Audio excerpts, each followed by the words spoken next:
was 11:15 p.m. on December 13th, 2021. The moon had slid behind clouds and a thick silence lay over that abandoned house in Phoenix City, Alabama. Inside, on the cold, concrete floor of a bare room, lay the body of a little girl, naked, lifeless. Her small limbs twisted in a grotesque pose, a thin rope, a ligature, pressed around her neck. Bleeding marks, bruises, evidence of violence that no child should ever endure. The air smelled faintly of mold and decay, mixed with an undercurrent of something far darker. When officers walked through the threshold, the scene was worse than any crime drama. This wasn't fiction, this was real. A terrified community would never be the same, and those who were supposed to protect her had betrayed her in the cruelest way. The girl's name, Kamarie Holland, just 5 years old. She had been reported missing earlier that night by her own mother from a house in Columbus, Georgia. The front door was found open. Her phone is still charging inside. No sign of forced entry. And what investigators would soon uncover would send shockwaves across 2 states. Just hours earlier, Kamarie had been trafficked across state lines. Taken to that vacant house, one once owned by a man named Jeremy Tremaine Williams, a man with a chilling past. This little girl was raped. She was tortured. She was strangled. And even in death, the depravity continued. He filmed every horrific act he did. He violated her corpse. He forced her to ingest methamphetamine. This was not just murder. This was betrayal on the deepest, darkest level. Meanwhile, at the center of it all was Christy Marie Sipple, Kamarie's mother, who, under the guise of grief, would later plead guilty to sex trafficking her own daughter. A mother, a trafficker, a conspirator. But here's the question that haunts investigators and the public alike. How does a community, a family, allow this monstrosity to unfold behind closed doors? How do you turn over every stone and still miss the cracks that swallow the innocent? In just a few hours, the evidence would spiral outward. Phone pings, video files, forensic reports, witness testimonies, all of it pointing to a nightmare no one wanted to admit was real. So tonight, we begin at the darkness, at the broken silence, at the house where little Kamarie's life was stolen, where the evil was waiting, hidden in plain sight. In a world where a child's trust should never be broken, it was shattered beyond repair. Stay with me, because to understand what really happened, we must follow every clue, every lie, every terror that led to that moment. Only then can we reckon with the question nobody wants to face. How was her life stolen? And who will ensure we never forget her name? Before the darkness descended, there was an ordinary world. A little girl named Kamarie Holland, born November 23rd, 2016, lived in Columbus, Georgia, a city of red brick streets and quiet neighborhoods. To those who knew her, she was sunshine in shoes, curious, playful, laughing at the simplest things. But in the months before December 20 to 21, that laughter would become the most tragic echo of all. Let me introduce you to the key players in this twisted tragedy. Not as monsters, but as people, so we can better understand how this horror unfolded. Kamarie was just 5 years old. A preschool student whose world should have been full of playdates, bedtime stories, ice cream runs, and piggyback rides. She lived under routines. Morning breakfast, school, laughter at home, bedtime stories. She was the only girl in her immediate family. To her mother, she was a focused point of love in a life of boys. In interviews, her mother described her as compassionate, always wanting to help others. Once, Christy, also known as Christy Marie Sipple, recounted how Kamarie had seen a child without shoes at a gas station and asked, "Mommy, can we help them?" That snapshot, a little girl's generosity, would become heartbreakingly ironic in hindsight. And yet Kamarie's bright spirit meant nothing to the scheme that would soon snatch her life. Christy was in her mid-30s at the time of her daughter's disappearance and death. She had a public persona, a grieving mother. In early reports after Kamarie vanished, Christy claimed she awoke that night to find her daughter gone and the front door open, that Kamarie had simply disappeared in the night. She appeared on local news, tearful, pleading for help. In one news segment, she visited a local TV station's toy drive the day after Kamarie's body was discovered and dropped off children's toys in her daughter's name. She said in that interview, "She was my life." I lived for her daily. In those moments, she seemed every bit the heartbroken mother and distraught, vulnerable, pleading for answers. And yet, behind that public facade, investigators would later reveal a hidden, darker calculus. A mother who made a deal, one that would betray everything motherhood ought to stand for. Meanwhile, there was a man named Jeremy Tremaine Williams. He once lived in the very vacant house in Phoenix City, Alabama, where Kamarie's body would eventually be found. He was not a random man far from the scene. He was intimately connected to that place, to the physical space where fate would unfold. To many in Columbus and Phoenix City, he might have been just an unremarkable name. Someone older, someone who blended into the shadows. But investigators would later reveal that Williams had a history, allegations of violent crime in his past, including child abuse cases. In the months leading to December 2021, Williams' connection to Christie and to that vacant property would become central to the dark orchestration that claimed Kamarie's life. At the time, Kamarie and Christie lived in Columbus, Georgia, just across the Chattahoochee River from Phoenix City, Alabama. Two border towns linked by bridges, shared stories, and cross-state movement. Families in Columbus went to work, kids went to school, traffic cats hummed past convenience stores, and neighborhoods felt safe. Or at least, safe enough. Christie had access to public media. She spoke to news crews. She attended events. She had presence, visibility. She made calls to police, gave statements, and appeared in front of cameras. Each time the public saw a mother lost, panicked, grieving. But in the undercurrent of that routine life, cracks were forming. By late 2021, Christie had made a devastating agreement. She agreed to allow Williams to sexually exploit her daughter in exchange for money. Initially, the demand was $2,500. Negotiations followed. The final amount reportedly became $1,300. In those shadow moments, between everyday life and the grim transaction, normalcy was being weaponized. To neighbors and friends, Christie may have seemed overwhelmed. A mother mourning, a distraught parent. No one suspected she was striking a monstrous bargain in secret.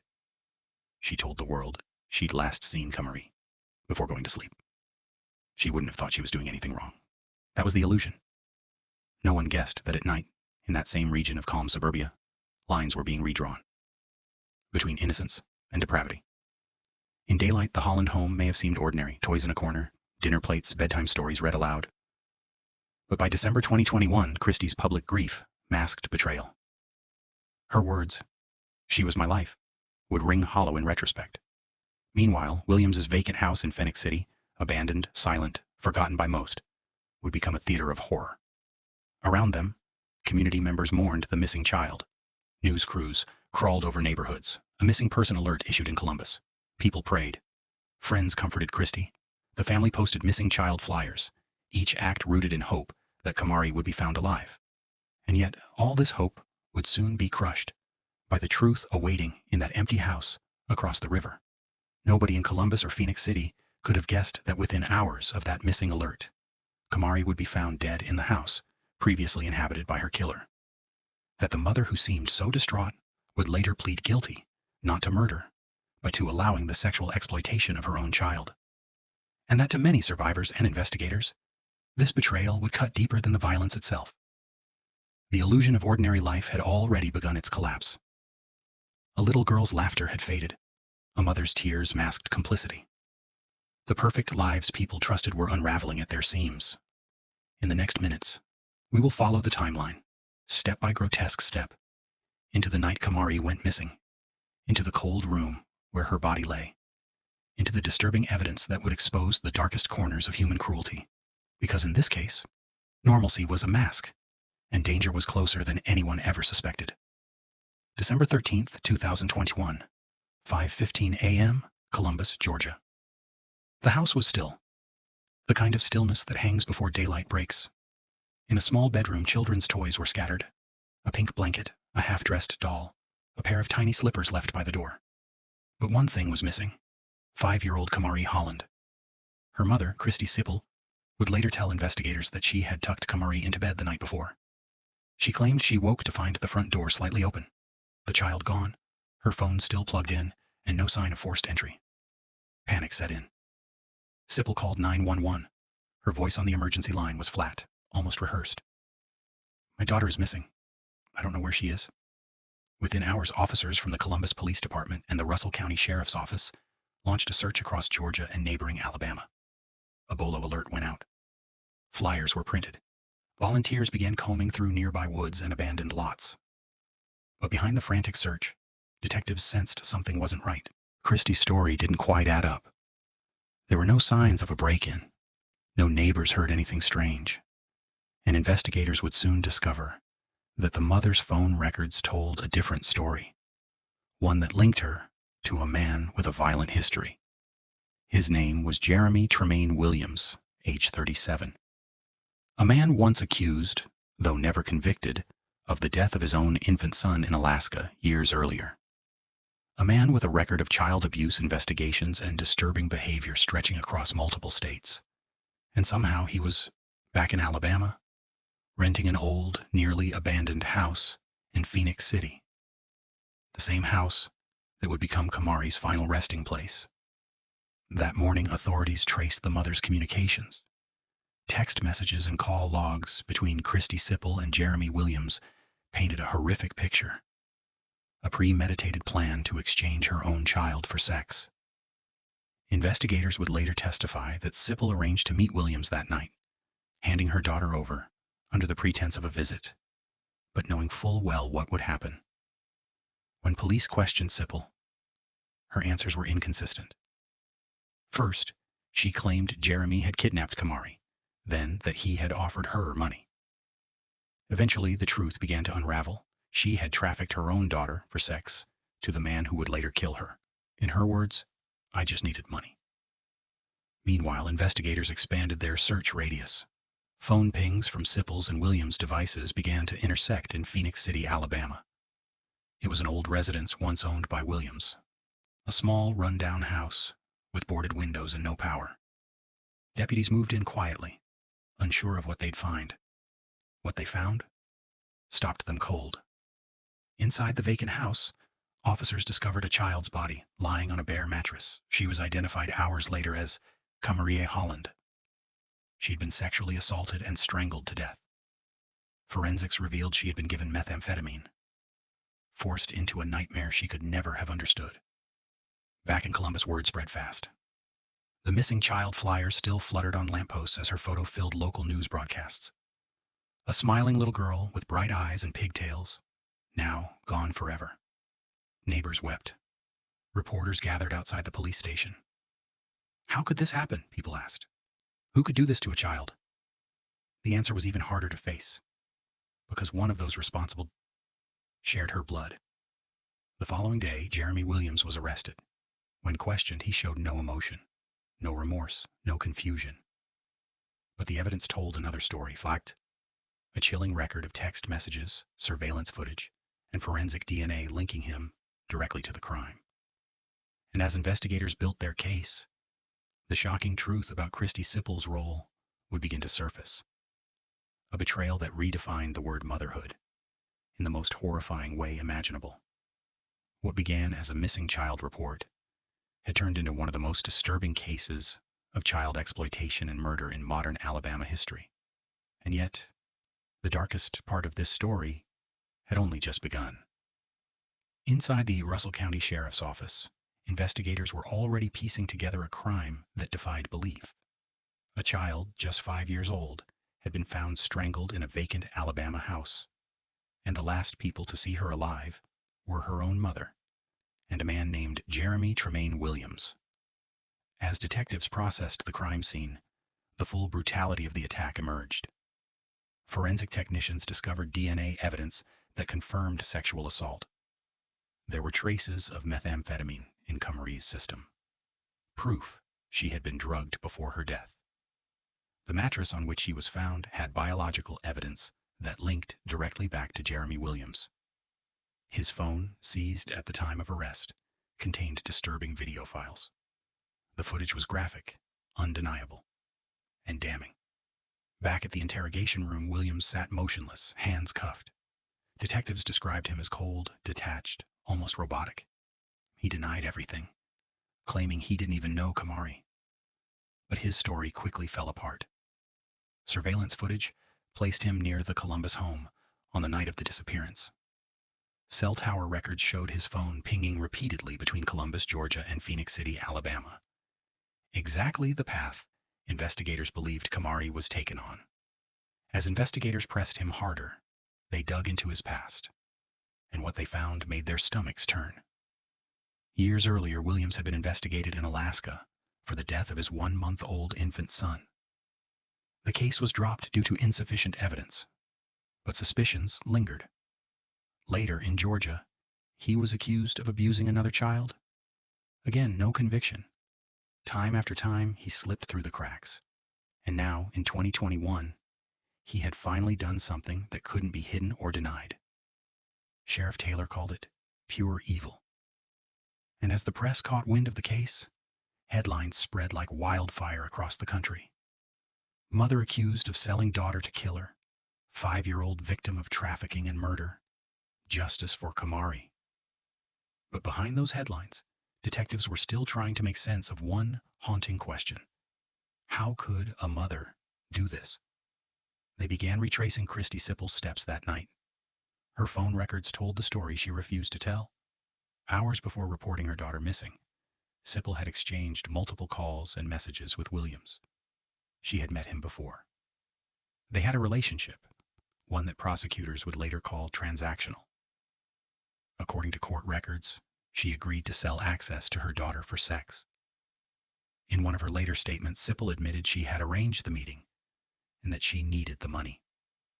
It was a confession that chilled even veteran investigators. A mother had trafficked her child for drugs and cash. Detectives cross-referenced phone data, surveillance cameras, and witness testimonies. Piece by piece, the timeline came together. Around midnight, Kamarie was driven across state lines, from Columbus to Phoenix City. She never made it back home. Inside the sheriff's office, photos from the scene lined a whiteboard. A smiling school portrait of Kamarie sat in the center, surrounded by a web of evidence tags and post-it notes. Officers hardened by years of violent crimes quietly stepped out of the room to collect themselves.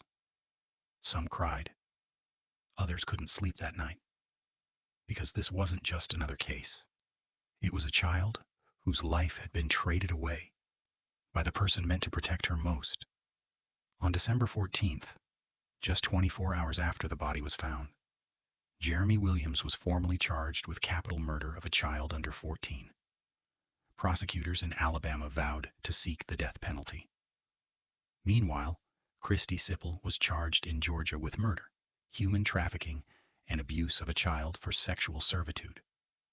Her mugshot spread across national media, her expression blank, hollow, unremorseful. The public outrage was immediate and fierce. Communities in both Georgia and Alabama demanded justice, not just for Kamarie, but for every child who had slipped through a broken system. As the investigation deepened, prosecutors discovered financial exchanges and messages showing that this wasn't spontaneous. It was deliberate. Kamarie wasn't kidnapped. She was delivered. And while the world mourned her death, investigators vowed that every single person involved, directly or indirectly, would be held accountable. For the detectives, the hardest part wasn't the paperwork or the press conferences, or even facing the suspects. It was looking at that photo of a 5-year-old girl with missing teeth and a bright smile, and knowing she never had a chance to grow up. The search was over, the evidence was clear. But the real nightmare, the fight for justice, had only just begun. Inside the interview room of the Columbus Police Department, Christy Marie Sippel sat alone. Her hands trembled. Her voice was faint. On the table, a bottle of water, a legal pad, and the picture of her daughter. The same photo that had appeared on news stations across the country. A photo of innocence, a photo of betrayal. Investigators began their questioning gently at first. Sippel stuck to her story. She'd gone to bed with her children that night and woke to find Kamarie gone. No sign of forced entry, no sound, just an open front door. She said she didn't know how Jeremy Williams was involved. She called him a friend, but as the hours passed and evidence mounted, that story began to collapse. Her phone records told a darker truth. Dozens of messages exchanged with Jeremy Williams in the days leading up to the murder. Late-night calls, deleted texts, Investigators recovered fragments that hinted at payment and sexual favors. Then came the most damning detail: location data. Sippel's phone had traveled along the same route as Williams's that night, crossing from Columbus, Georgia into Phoenix City, Alabama, the path that led to Kamarie's death. When confronted with this, Sippel broke down. She admitted to meeting Williams that night. She admitted that he had offered her money, but she stopped short of confessing the full horror. "I didn't know he was going to hurt her," she whispered. "I just thought—" Her voice trailed off. She couldn't finish the sentence. In the next room, detectives watched from behind a two-way mirror. Veterans of dozens of homicides, hardened men and women who'd seen the worst humanity could offer. Yet as they listened to Christie's voice, some turned away, unable to process that a mother could sell her child to a man like Jeremy Williams. Sheriff Heath Taylor later told reporters, "We've investigated countless crimes, but this is something else. Evil like this, it doesn't come from strangers in the dark. It comes from people you trust." The public followed every development with horror. Outside the courthouse, people held posters that read "Justice for Kamarie." In the comments sections of news sites, anger boiled over. No mercy for the mother. Death penalty for both. The story struck a nerve across America, not just because of the crime, but because of who was responsible. As prosecutors prepared their case, they uncovered additional evidence: a financial trail linking Christie to drug payments, messages suggesting she had exchanged explicit images, and statements from Williams that implied this wasn't their first encounter. The web of lies was finally unraveling. Christie's crocodile tears and interviews couldn't hide the truth anymore. And Jeremy Williams, the man who had long escaped justice, was about to face the full weight of the law. Detectives spent months building the timeline. Kamarie was last seen alive on December 12th, reported missing early the next morning, found dead that same day in Williams's old house. The swiftness of the crime mirrored the cold precision of its execution. But while the evidence spoke clearly, the motive, the why, remained unthinkable. All for money, all for drugs, all for desire. The system had failed to protect a child, but it would not fail to punish her killers. 2 years later, the courtroom in Russell County, Alabama was packed. Cameras rolled. Reporters filled every seat. On the stand sat the man at the center of the horror, Jeremy Tremaine Williams, dressed in a jumpsuit, head bowed, charged with capital murder, rape, abuse of a corpse, and production of child sexual abuse material. As the prosecution presented their evidence, the silence in the courtroom was suffocating. The jury was shown photos, forensic data, and, though sealed from public release, it was confirmed that video evidence existed, filmed by Williams himself. A record of what he did to Kamarie. Prosecutors described it as beyond comprehension. Even seasoned journalists turned their faces away as details were read aloud. Sheriff Taylor testified about the investigation. The coroner described the cause of death: asphyxiation by ligature. The forensic examiner confirmed traces of methamphetamine in the child's bloodstream. The weight of the evidence was crushing. When it was her turn, Christie Sippel appeared before the court.